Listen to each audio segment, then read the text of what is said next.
بچے اور بچیاں، پیارے دوستوں ساتھیوں، آج کا سبق ہے سورہ اخلاص مکیہ۔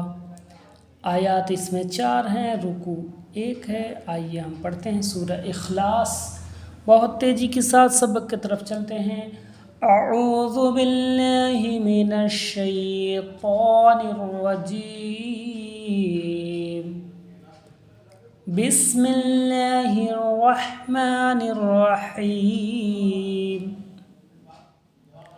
قل هو اللہ احد۔ بہت لوگ کل کل کرتے ہیں، یہ بڑا قاف ہے، لوگ چھوٹا قاف پڑھ دیتے ہیں، اس میں بہت ہی معنی فاسد ہو جاتا ہے۔ قل اور کل میں بہت ڈیفرنٹ ہے، اس لیے دھیان رکھیں، حروف کی ادائیگی بہت ضروری ہے، تو صحیح سے پڑھیں، بڑے قاف کو قاف صحیح طریقے سے ادا کریں، ٹھیک ہے۔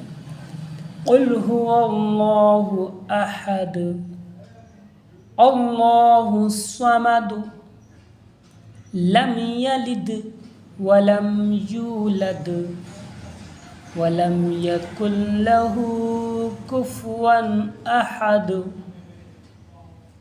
ایک بار اور پڑھتے ہیں، قل هو اللہ احد، اللہ الصمد، لم یلد ولم یولد ولم یکن له کفوا احد۔ عزیز بچے اور بچیاں، بہترین طریقے سے یاد کریں، اور مجھے امید ہے کہ یہ سارے بچوں کو یاد ہوگا، لیکن دوبارہ جب پڑھاتے آ رہے ہیں تو سب صورتیں 10 صورتیں پڑھاتے آ رہے ہیں اس میں بیچ میں، تو اس لیے اس کو پڑھانے کی ضرورت ہے تاکہ آپ ہی پڑھیں، اور جو بچے نہیں یاد کیے وہ یاد کریں۔ لائک سبسکرائب کرنا نہ